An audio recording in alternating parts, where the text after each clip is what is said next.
This Hang On Air, it's live. We're live, all the way live on week 11. You're an adult. You can make your own decisions. But if you want some advice, you got Dr. Gene. You got Matt Waldman. You got Sigmund Bloom here. Sorry for the late start. Those of you with children and animals and things in your house that you have to wrangle before you can create the peaceful space to conjure up the beautiful creations of the Audible. Sure, you understand late starts on a Sunday morning, but we got to get to it then right away.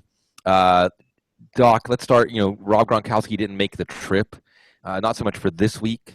Well, let us know if you have anything. Should there be any pause at all about Julian Edelman and Martellus Bennett with their limited participation? No Chris Hogan in this one, but with Hogan and Gronkowski, what's our longer-term outlook here? What's our Week 12 outlook for the injured Patriots? I think Hogan practiced more this week than he did last week, at least toward the end of the week, and didn't seem to be too worrisome. It sounded like as much a decision that maybe his back wasn't ready to fly cross-country than anything else. Either that or Friday practice didn't go as well as expected, and these back things can be a little bit tricky. But I think it's probably best to consider him day-to-day. Good chance he plays next week. Gronkowski, I think it was mostly semantics this week about what specifically was going on in and around his chest. But, almost like the Des Bryant situation a few weeks ago, I don't know that the specifics would be nice because it would be a little bit easier to drill down on exactly when his return to play timetable would be. But similar to that, I'm going to kind of go back to the same thing we said with Bryant, which is we know what is happening right now. He's not been cleared to fly. He's not been cleared for contact. This isn't Brandon Marshall with a chest tube and in the hospital for 2 or 3 days, even if it does rise to the level of a little bit of a collapsed lung. But I don't know that they're going to make a decision on him next week until early next week after they've had another imaging study, whether it be an X-ray or a CT scan or whatever they choose to do as sort of a follow-up study. And I think it's possible he plays next week, but I wouldn't consider it as a foregone conclusion as it seemed to be early this week. They're going to need to evaluate him. They need to make sure that his exam and his imaging studies are normal. And if they are, then I think there's a chance. But I think it's probably best to consider him 50-50 for next week, but at least more hopeful than not.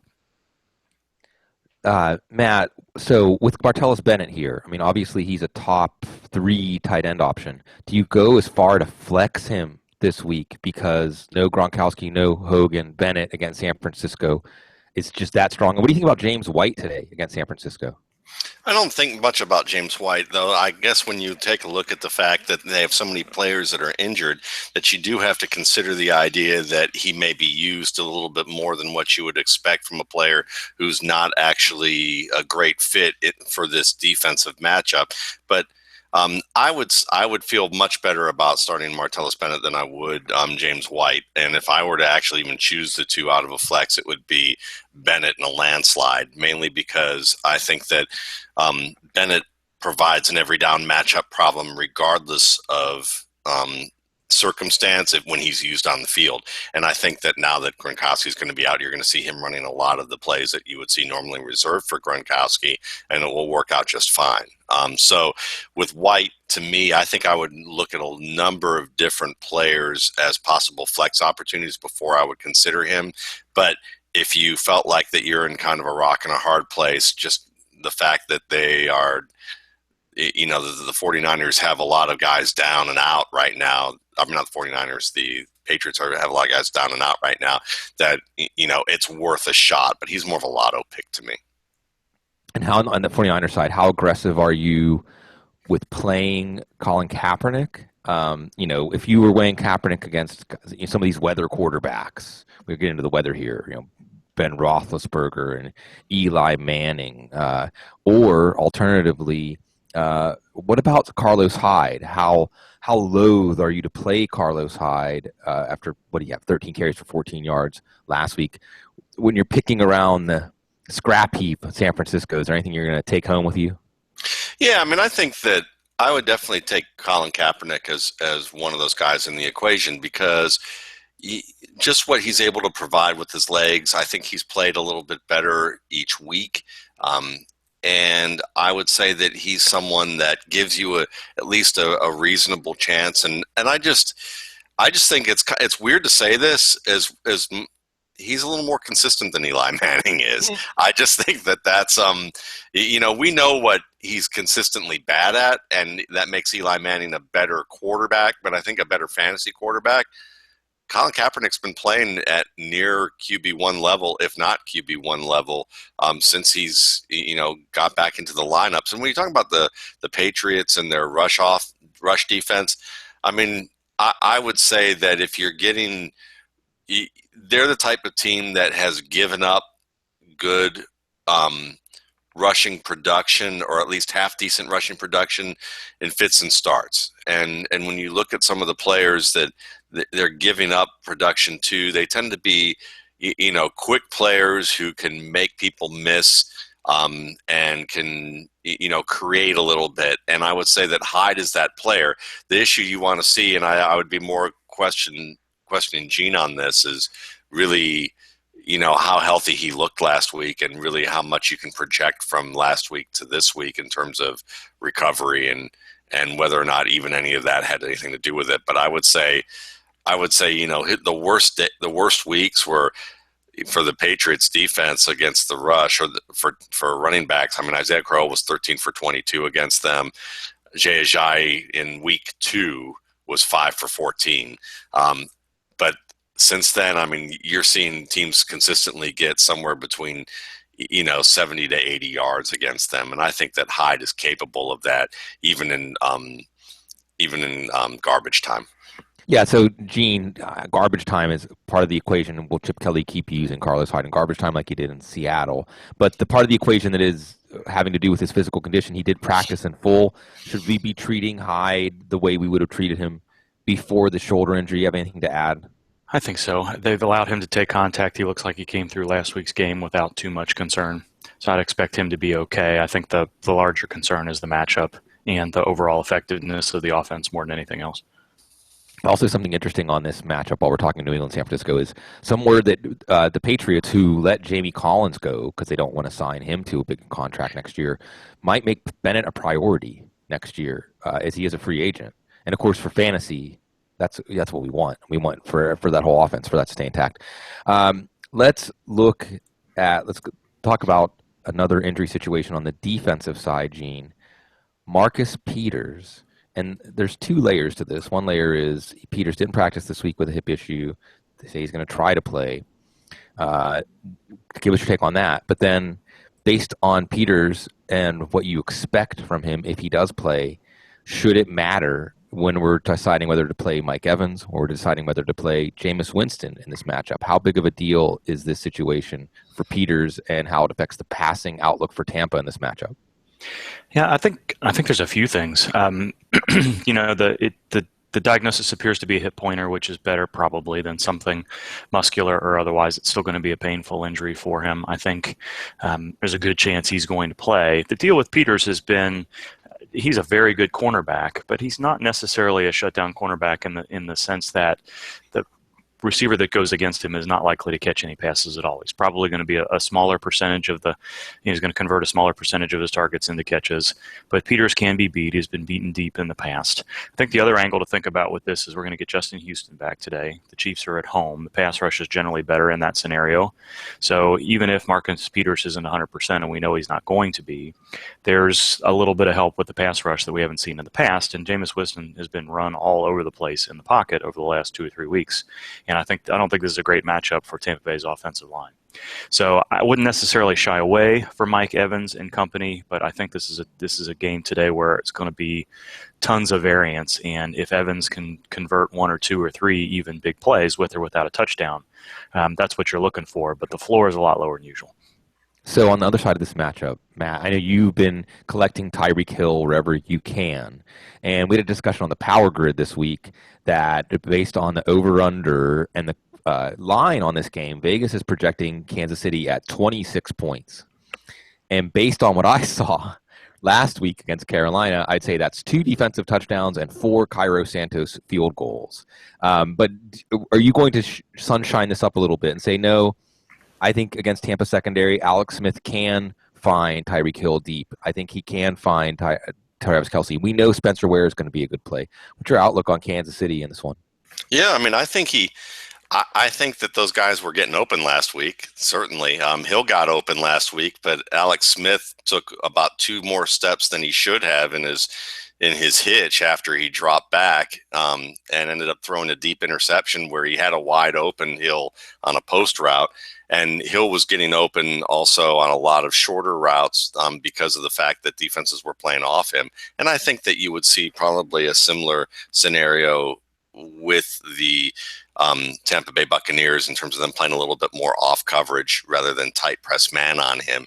And then with Kelsey was also getting open. He had a red zone touchdown target that was just too high. I mean, I don't think anyone humanly probably would have made that catch. And it was just a high throw. So, I mean, I do expect Alex Smith, while he's not a great quarterback, I do think that he is an average NFL quarterback, and average NFL quarterbacks do tend to hit those targets that they didn't, on some weeks. And I think that he's going to have more opportunities to do so. So I'm actually starting Hill this week over Marvin Jones, even though Marvin Jones has a nice matchup, just because I don't believe Marvin Jones has been healthy for quite a while, even though I'm no doctor and we have no idea.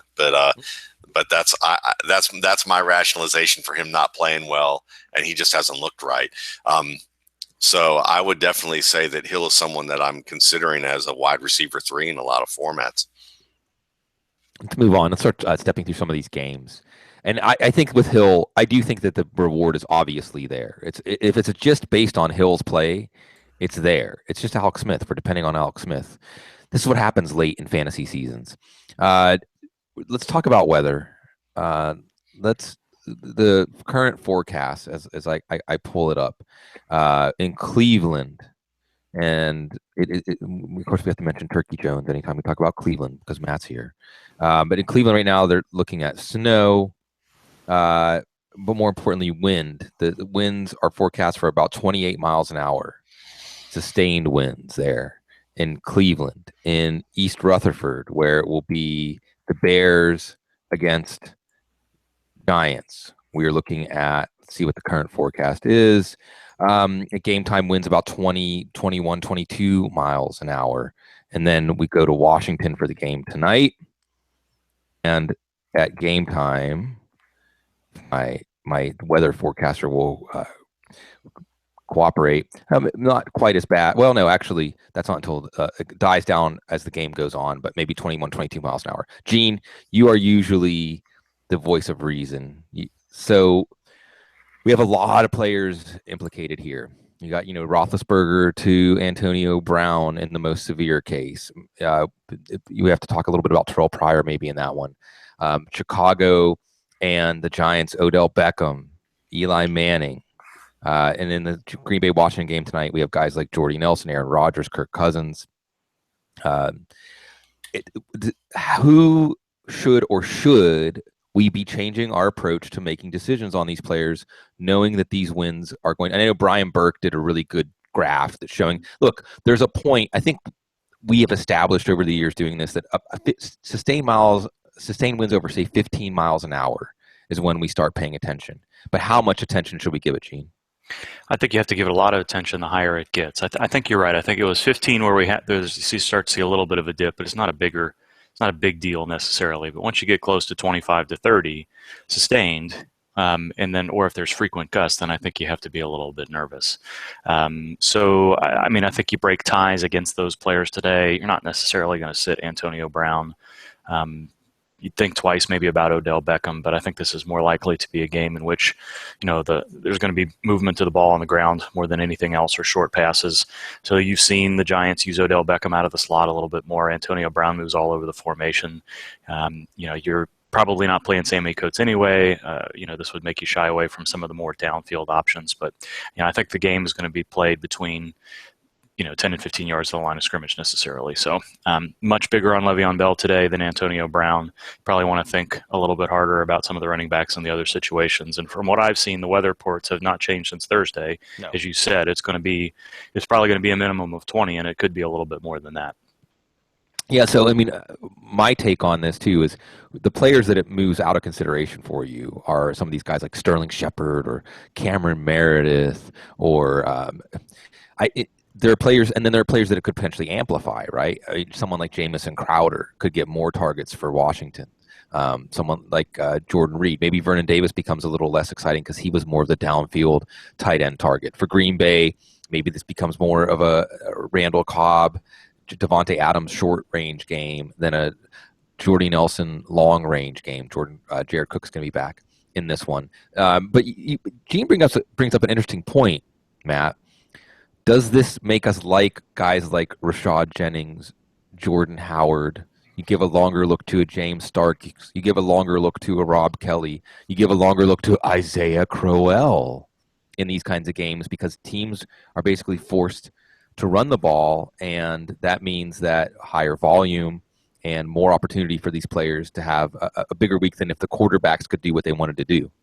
I think that's a possibility for sure, but I think we'd also want to look at receivers who operate within 15 yards of the line of scrimmage well, and whether teams actually do throw a lot of passes within 15 yards of the line of scrimmage. And if they do, then I think that counteracts it a little bit because they will use that short passing game as their running game and also just not chance it as much downfield. But what we also see is the incredible inflexibility of most NFL teams that even against weather, they will still try to throw the ball until it's proven otherwise. It's just one of those situations where we have a quarterback with a strong enough arm. That's why we drafted him in the first round, is for these weather games, for him to be able to cut through the wind. And then they watch the ball tail off at the end and somebody who should not have remotely intercepted it take it back for a pick six. And they go, well, maybe the weather's a little too strong. They want to fall off the edge of the earth before they actually decide that that's something that they should be wary of. And this DFS, and it's going to make it for an interesting DFS week because you're going to see the herd's going to move away from these options in the passing game. And I do think you're going to see a lot of people on Le'Veon Bell this week. It's going to really force you to focus in your decision on Le'Veon Bell. Everyone's going to be on Le'Veon Bell this week because of that. So it's that classic, especially in cash games, do you stick with the chalk play and just take your lumps if it doesn't work out? Or do you see enough of a crack there that perhaps you may see an alternative way to go here? But it definitely is something you need to pause and think about, particularly in the Pittsburgh-Cleveland game. And I do think this could set up, as Matt and I have been hatching in our head for the last 3-4 days now, like, is there a way Cleveland can keep this game close? Well, this weather is part of that script. And Isaiah Crowell getting a chance to, every time Isaiah Crowell, I think his lowest output this year when he has 15 carries is maybe 79 yards. Let me take a look at this to make sure that I'm not putting bunk info out there. Yeah, Isaiah Crowell has had 3 games. They all happened between weeks 2 and 4 of 15 carries. 15 for 79, 18 for 133 and a touch, 16 for 120 and a touch. In no other games he had over 13 carries. So I think that, and Crowell's running so well. And hey, he's only had 26 carries over the last 3 weeks. So he's going to be fresh. He's also been getting majorly involved as a receiver, nothing below 30 receiving yards. And they've also been using him as a downfield receiver. Now, you want to let's say something about that? Crowell is at down. This is like he's positively Spencer Ware-esque lately. Yeah. I mean, it's just one of those situations where you're looking at a player. You brought it up on Thursday, is that he's 23 years old. He's a young guy who's played 3 years in the league right now, and still probably has, as long as he stays healthy, probably another 5 to 8 years of shelf life on him, depending on how this offense can roll and whether he sticks around in Cleveland and continues to work. And this was an all-around player. This was a 5-star college athlete who could pretty much do everything you expected you would ask him to do. The issue with him was never about the all-around skills. It was always about how hard he was willing to work, whether he was willing to play through injury, and most importantly, whether or not he was going to stay on the straight and narrow as a mature young man off the field. And that was something that we're starting to see signs that's been cleaned up. And really the injury issue was really because he was in a rock and a hard place. Imagine being kicked off Georgia as a freshman and having to play at Alabama State, knowing the fact that if you get hurt, you are probably not even going to, not only you're not going to get a combine invite, no one's even going to have a sniff at you. So you're going to have to play well, and you're in that stuck place where either you have the reputation of not playing good football, of basically taking yourself off the field when you're hurt, and not going with their program, or not even getting a chance to be physically ready to do your best when you're on the field. And the Browns were all set to go with Deion Lewis until he broke his leg. I mean, at that point, Crowell was getting nothing until Deion Lewis broke his leg, and then he ended up, having that big game against the Bears in the fourth preseason game or the third preseason game of the year. He was probably slated not to even make this team. So it just goes to show you that a player with good all-around skills, there's a lot more that goes on behind the scenes of that than whether or not they're skilled when it comes to making a team. It's the story of Isaiah Crowell has been interesting, just going back to whenever it was Terrence West and Isaiah Crowell in the same class for them, and we see what's happened. And I think you were one of the first ones, Matt, to say we shouldn't exactly assume that Terrence West is going to stay the straight and narrow too, and that's pretty much what happened there, is that Crowell outlasted him. And look, for DFS players out there, if you're looking for a running back that has his highest top of his range is 150 yards and a touchdown, Crowell absolutely has that within his range of possibilities today. He's playing that well, and Cam Hayward's out.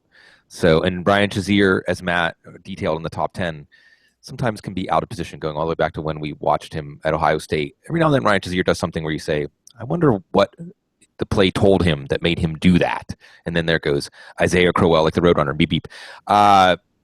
Let's move on here. Let's talk about, Gene, Amir Abdullah is coming up in the news this morning. He never said he was going to be out for the year. Now they're talking about maybe a 3-week timeline. Waivers still open before Sunday games start in a lot of leagues. Should people be picking up? How deep does your league have to be? Or are you saying, no, your league doesn't have to be deep at all? Amir Abdullah, you get him back for the fantasy playoffs. Fresh, weeks 15, 16, and obviously theoretic owners are sitting here biting their fingernails too, but the matchups aren't great at the Giants and at Dallas in weeks 15 and 16. If we're looking at 3 weeks, maybe week 14 against Chicago at home. For those first place Lions, when you see Amir Abdullah and his return discussed, what does it set off for you as far as fantasy implications for the rest of the year? Yeah, I don't know. It's such a weird thing because I don't feel like we really know what his injury was initially. We were told that his x-rays were negative, and then he went to have foot surgery anyway. Foot surgery on ligaments, tendons, those sorts of things are generally not 2 to 3 month recovery time frame. So, the fact that he's going back to see Anderson, there's some expectation that he can start practicing already, kind of puts him in that you wonder if he had one of these foot fractures that we talk about so often during the year. And that is a 12 to sometimes 16-week injury, and that would put him in range for sometime before the end of the season. But there's a long way to go. He's just been cleared to return to practice. Things would have to go very smoothly over the next 2 to 3 weeks for him to be able to recover quickly enough to have any significant role in the offense by week 15, week 16. So I think this is another one of those situations like we talked about on Thursday with D'Angelo Williams and other similar players, Sammy Watkins, where if you are an Adrian Peterson, if you've got a roster spot that you're holding for, that you currently are using on a player with very little upside in a playoff game, then sure, maybe you add a player like Amir Abdullah. But I think the percentage chance that you're going to see him take 15 to 20 meaningful touches for you in a week 15, week 16 fantasy matchup are pretty low. But, again, we could run down a whole list of guys that you'd probably rather take a chance on Abdullah otherwise. So look at your roster and make a decision that way. Yeah, and we'll see.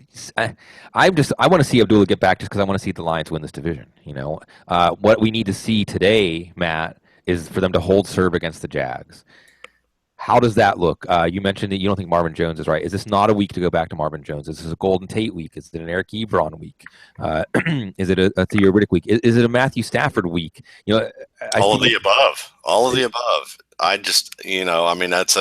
That's the hard part I used Marvin Jones as a desperation start, only because that it's obvious he's on the field. It's obviously that he's playing. There are times he's getting open. He is able to make plays when, Stafford has to scramble around a little bit, or if there's a broken coverage, or if it's a set, rhythm passing play that doesn't require him to have to go downfield and do anything extraordinary. So, that's the element of his game that seems to be missing, is that last part I mentioned. But I would feel good about Matthew Stafford in this game, and I would feel good about all the players that you mentioned, just for the mere fact that they have been performing well. the Jaguars defense is a mistake-prone unit. It's a talented unit in a lot of parts, but they're either not being used fully, as Gene had alluded to in his reading the defense article about Miles Jack, or the fact that they just don't have rapport. And defenses with young players, especially linebackers and secondary, definitely need to have at least a year's worth of rapport, at least in my opinion, for them to start playing at the level that they're capable of. What about on the Jacksonville side, Matt? Are you going into the dangerous quicksand of Blake Bortles this week because of the matchup? Is there anybody other than Allen Robinson that you would look at on the Jacksonville side? Yeah, I mean, I would consider Marquise Lee. I think that Marquise Lee's been playing really well. The Jaguars are happy with him. His routes have been good. He hasn't been making those college age level mistakes that he made for the first couple of years when he's been on and off the field, because he hasn't really had a lot of development time due to that ankle injury that he had early on in his career that just seemed to have lingered. So I would say that he's the guy that you're going to want to look to. I think that Allen Hurns still gives you a desperation play, that if you're choosing between, say, Allen Hurns and Marvin Jones, that I would still maybe give Hurns a look there, because the problem is the quality of targets coming his way. Nothing that really Hurns has done wrong. Julius Thomas seems like a good play on the surface because the Lions defense is not strong against the tight end. They give up a lot of points to tight ends. But Ben Koyak has been playing well as of late. And when you look at their past 2 weeks, although the one thing that's really separated them from a point standpoint has been one touchdown for Julius Thomas. But Koyak has been getting more yardage and more receptions on about an equal number of targets over the past couple of weeks. And when the coach was asked about Julius Thomas last week, he ignored the question and started talking about Ben Koyak, which either tells you one of two things, which is either this is a motivation ploy so that Thomas gets back on the stick this week and has a huge game against Detroit, which is, one thing, or it's saying, look, this guy wasn't worth having as a free agent. Koyak's playing better, and I'm just putting this guy on notice that he's toast here in my regime for the next, how many games are left. How many weeks are left in that regime? Yeah. So intrigue, though, in this game is Detroit. Green Bay's got a tough matchup at Washington. Arizona's coming to Minnesota. The opportunity is there for Detroit. Let's talk about Buffalo and Cincinnati, and especially with the wind now affecting some of these East Coast games. Again, with DFS, you look at the herd, you look at the direction the herd is going, and we talked about this on the Power Grid. You're looking at over-unders, you're looking at scoring projections for teams. One game that remains intact is Buffalo and Cincinnati. And here's what I'm finding fascinating about Buffalo and Cincinnati is we can look back at Andy Dalton. And even though it's gone from Jay Gruden to Hugh Jackson to Zampese, I still think that you have similar approaches, similar plays. Playbook remains the same. So we can all remember, Matt, I know you remember the 2013 game of Cincinnati against the Jets. That was Marvin Jones, his 4-touchdown game. They won that game 49-9. Okay. Last year against Buffalo, they won 34-21 at Buffalo. Andy Dalton had 3 touchdowns in that game. One to Jeremy Hill, one to Marvin Jones, and one to Tyler Eifert. Tyler Eifert looking like a good play. Now on the Buffalo side, we've got Tyrod Taylor looking really good.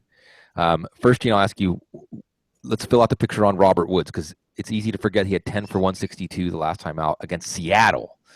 Buffalo, and let me know if you have anything to add on. Is it true that Ronald Darby is now basically benched as a starting corner for them? So both I can easily see this as a game that gets into 34-21 scoring range, or maybe even higher the way these quarterbacks are playing, problems with these defenses lately. Do you have anything to add to that picture? No, not necessarily. I think sorry, I think Woods is going to be fine. It looks like he's recovered well enough from whatever foot thing bothered him about a month ago. He's still on the injury report, but they haven't limited his practice too much, and I think he's going to be okay. I don't think we know what's going to happen with Buffalo. We've seen Rex Ryan open up positions to competition in the past. Linebacker defensive tackle, and what we've predicted to happen hasn't really come to fruition.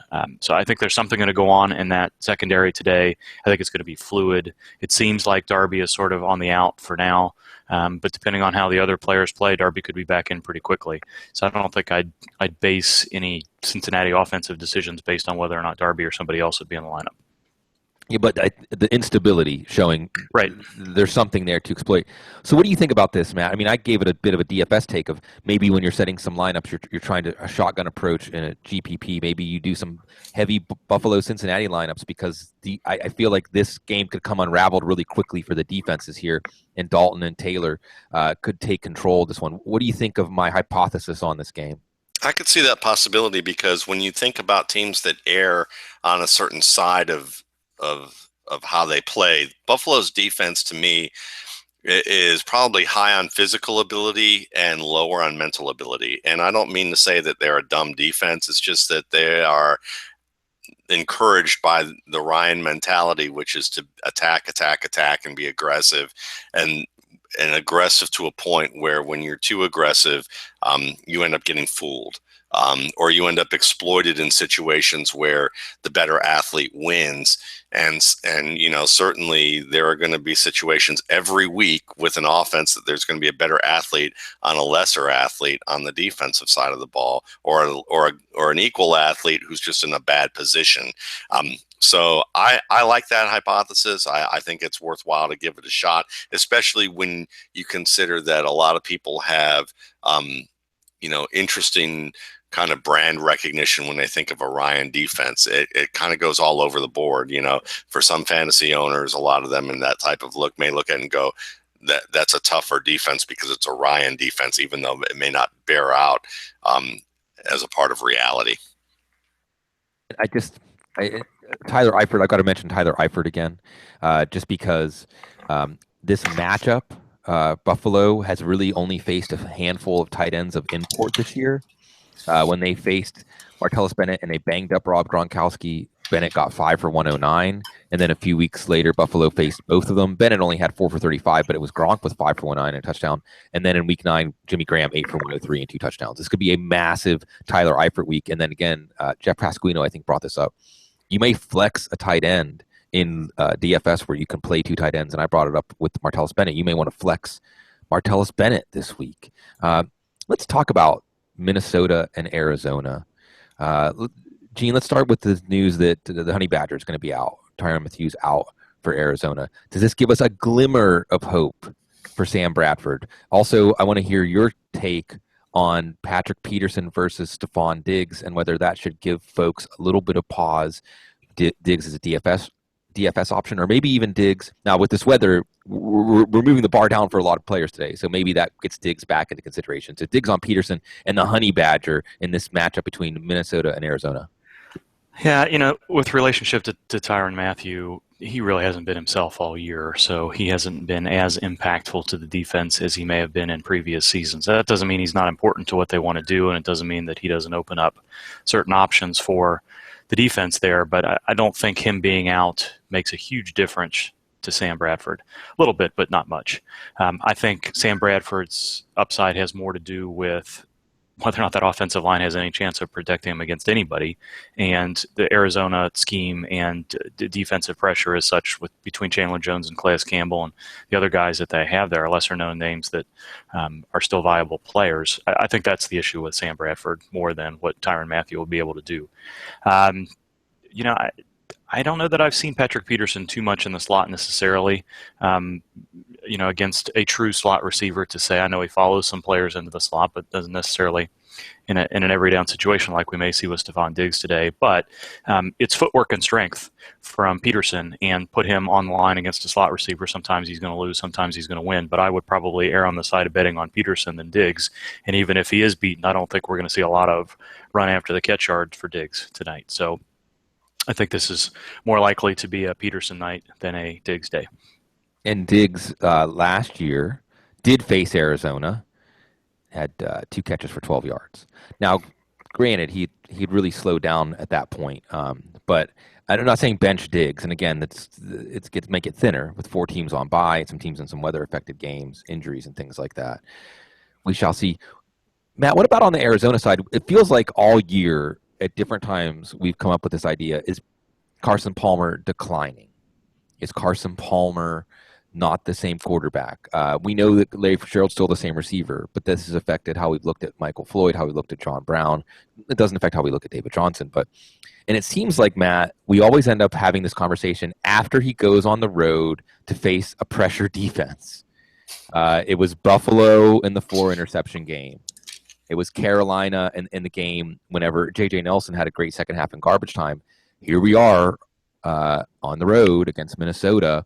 Does this have the skull and crossbones, abandon hope, all ye who entered the Arizona offense today outside, again, Fitzgerald and Johnson? And just, is this where are we at on this story of Carson Palmer and the Arizona offense? Both of these teams, I just want to toss out there because it's week 11 and it's drama in our fantasy leagues and drama in the NFL. Both of these teams are really like clinging to a life preserver right now. And both of these teams had some pretty big designs on this year. I think Arizona's 4-1, and Minnesota's 5-4 on a 4-game losing streak. This is a really important game. Both of these teams are your column, the gut check. This is a gut check game. What's in Carson Palmer's guts, or is his guts going to be out on the field, Matt? Yeah, I mean, I think that when we talk about Carson Palmer and whether he's declined, I think that we need to add the word fantasy as the word in every phrase of that, and not reality, because really the reason for Carson Palmer's decline is the reason for pretty much any stationary pocket quarterback's decline. The first thing you need to look at is those 5 guys up front. Matt Batanti has the Arizona Cardinals ranked 27th out of offensive lines and gives them a D+ on pass protection. That's your story. Your story is that Carson Palmer has, since Kimo Van Ohoffen basically took him out, Carson Palmer has not been a mobile quarterback, not on the level that that he once was. And if you force him to have to hurry the throw or to throw under pressure, these are the types of results you're going to often see. And that's what I think that's really happened with them. Minnesota loves to bring that pressure. They love the double A gap looks to throw up the middle. You're going to see plenty of those. You're going to see some Harrison Smith blitzes. You're going to see some opportunities for them to come off the edge if they want to. They're going to throw a lot at him probably this week. And I think that it is going to be kind of a boom bust game in that respect. And I will add that probably it may actually, when you look at Stephon Diggs, I would actually even say from the other side of that spectrum, I was told by one of our Twitter followers that after he watched it last year, that Peterson was on Diggs a lot last year.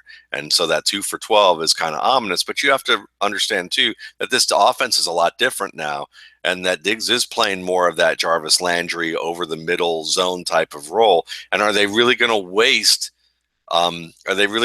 Patrick Peterson on the inside when they might be able to use somebody else or do a little bit more different coverage? And also, crossing routes are hard for even top defenders to cover.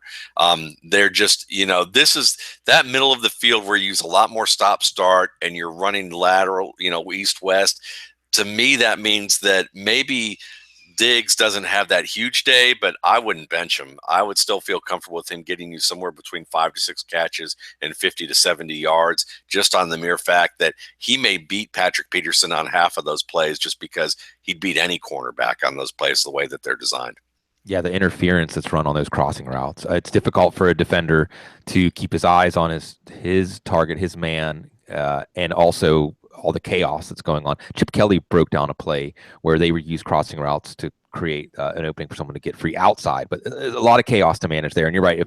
And what else does Minnesota have right now? I mean, yeah, Cordero Patterson. I mean, right. They're going to throw short to him too. So yeah, offensive futility. Okay, Gene, we've got about 10 minutes left here. So we look at Baltimore, Dallas, and I again, and this is, I could be wrong. This could be Baltimore running right into the belly of the beast and getting destroyed. I have a feeling that this Baltimore-Dallas game is going to be a pretty intense back-and-forth game.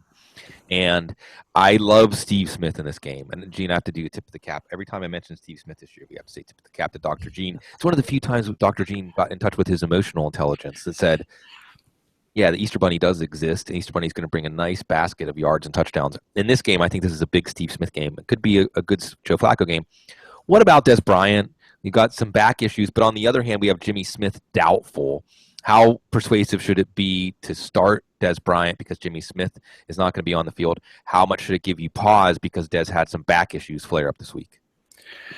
I don't have much pause at all. I'm pretty sure that you're a crazy person, and Dallas is going to beat Baltimore by about 50 touchdowns today. I'm not sure how they stop the run. I don't think they have much for this offensive line. It's not that I don't like Terrell Suggs and Za'Darius Smith and some of the other players they have. Brandon Williams.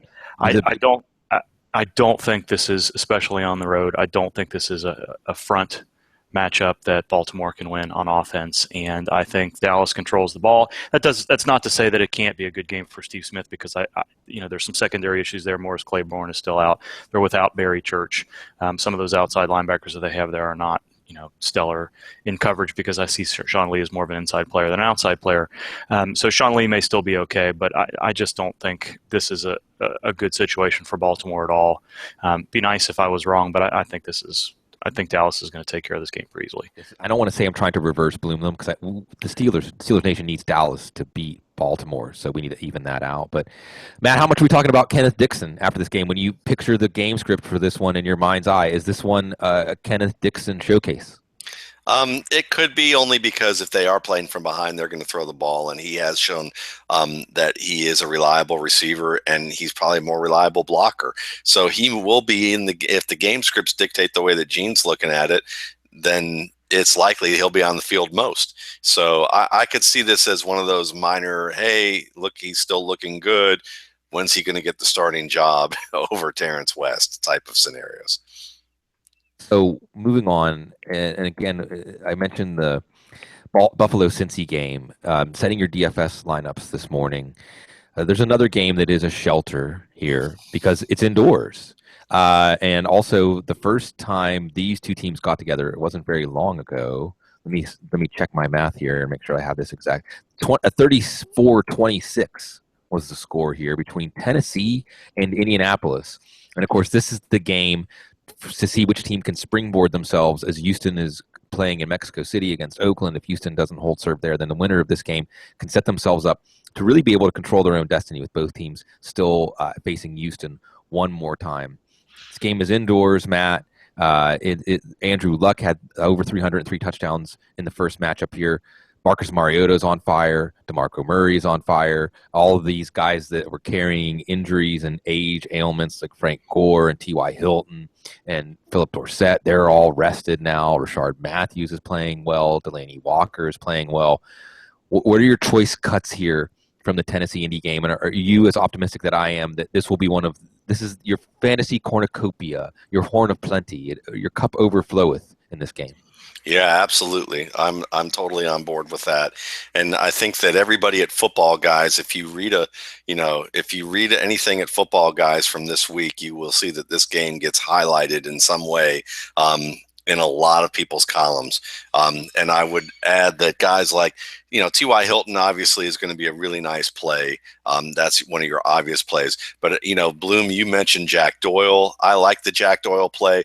And a lot of people are like, well, wouldn't, some of the explanations that I've seen with you and Hasley have made is that he's basically, still has earned the rapport downfield with Andrew Luck. But you have to remember that Dwayne Allen is probably the better blocker. Dwayne Allen might be one of the best blocking tight ends in the league. So if you had a choice between who do you need to have block for Andrew Luck, and you still have a competent receiver from either one, you'd probably say, let me keep Dwayne in and let Jack Doyle filter out into the zone and find something open. So I like that play very much. And then from, Moncrief certainly is a decent wide receiver 3 who can give you some higher end upside because of his red zone potential. But I'd say that to me, Hilton is the guy. On the other end of the spectrum, listen, Rashard Matthews has been a top 10 wide receiver for the past 6 weeks. Yeah, he's like Doug Baldwin with, a little bit less upside, but every week. Well, you can 6 touchdowns in 6 weeks. And it's clear that he and Mariota have some chemistry, especially in the red zone, that the team is capitalizing on in these high-scoring games. Yeah. And so when you see that, certainly the target distribution has been somewhat even among the wide receivers, but he is that red zone guy. So I would still feel good about going there. Vontae Davis has an ankle injury, so you're going to wonder how good he's going to be in this game. And then, that Walker's a choice cut for me. Murray's certainly still a choice cut for me. I like all of those options there. And then if you have to look at a desperation option, certainly, in that Marvin Jones, Allen Hurns tier, and maybe even a little bit above them would be guys like Kendall Wright or Tajay Sharp.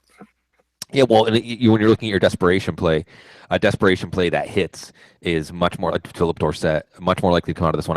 And you mentioned, I can stack on that Jack Doyle. I'll go back to Eugene because the Jack Doyle theory, well, Jack Doyle had 9 for 78 and a touchdown in the first matchup, but Dwayne Allen was not playing. Now, Dwayne Allen is playing, but as Matt points out, he's a better blocker, and you've got to deal with Brian Osakpo, Derek Morgan. You've got to deal with a very pressure happy defense, and Andrew Luck, who's been sacked, I think still more than any other quarterback in the league this year. Does that open up a Jack Doyle narrative? Anything you want to add on Vontae Davis? Anything you want to add on this game that is, I think, the shelter that we seek with weather and other question marks? Yeah, I think so too. I think the Colts offense has been healthy as it's been probably since the first week of the season.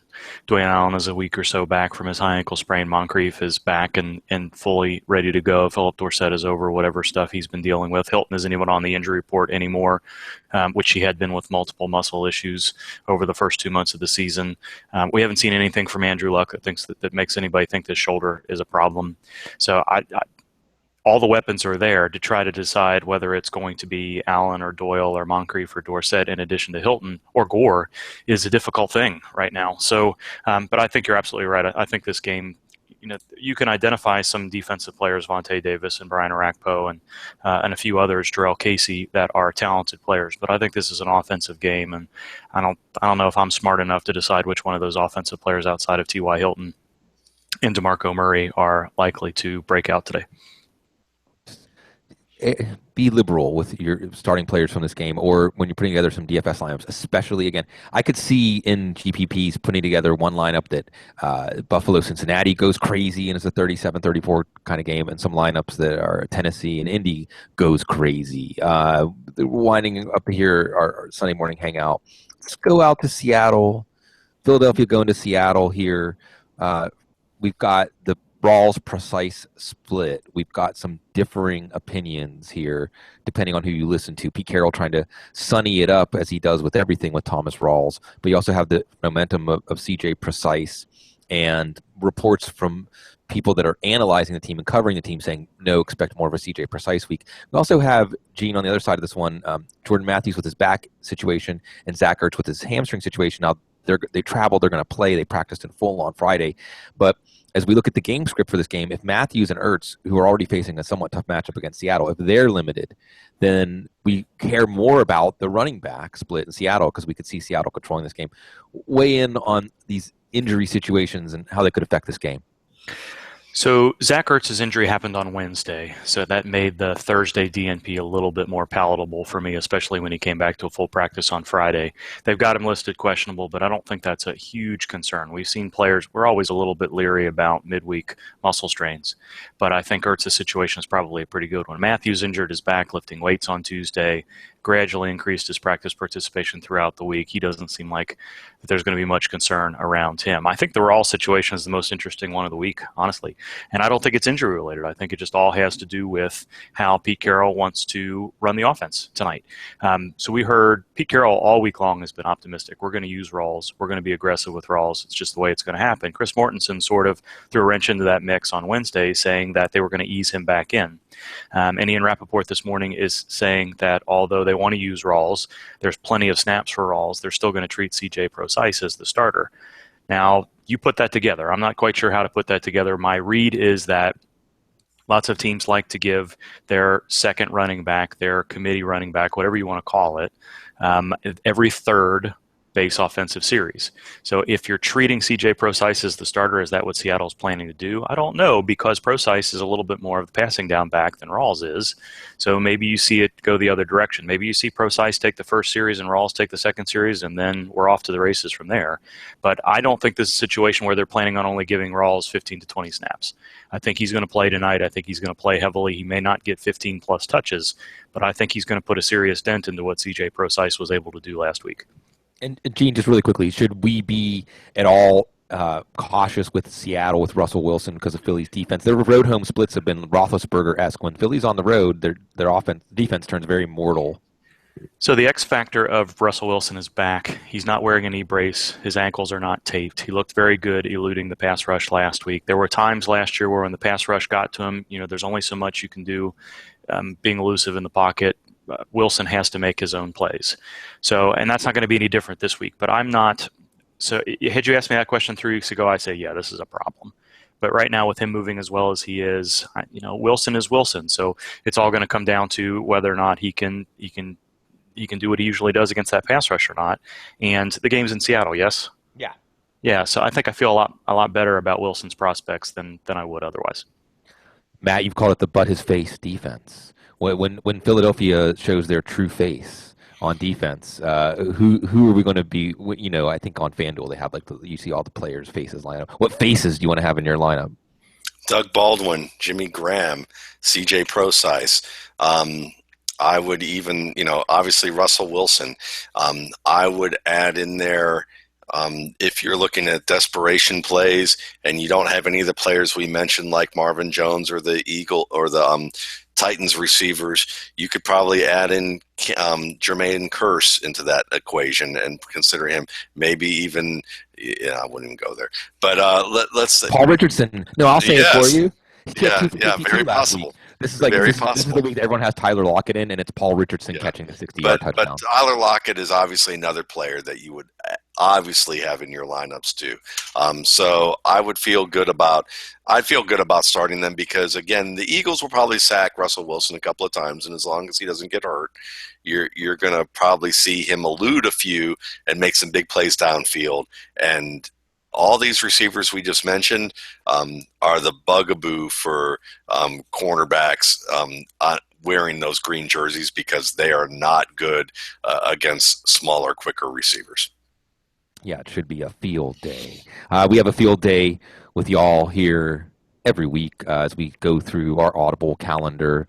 Next week, Thanksgiving, we're going to be on a compressed schedule. Things will be spaced out a little bit, change a little bit, but we hope everyone enjoys this Sunday of football. And certainly we have more metrics, more angles here to think about the weather. We always have Dr. Gene covering us from the injury angle. And again, I just want to mention Matt Waldman's top 10. A lot of the things we talk about, I can reference back to the top 10.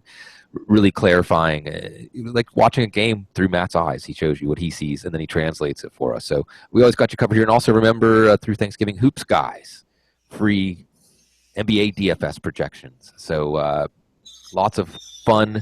Football Guys has you covered, and you always have us covered here. We appreciate what you do for us, giving us this opportunity to serve. It is a privilege, and like y'all, we're going to be sweating it out with our teams as we're trying to push to the playoffs. This is a point when we become really the emotions of fantasy football when the games start. So it's fun. We're always together here on this journey. We appreciate you accompanying us and giving us a chance to accompany you. It's always fun because you do stay classy.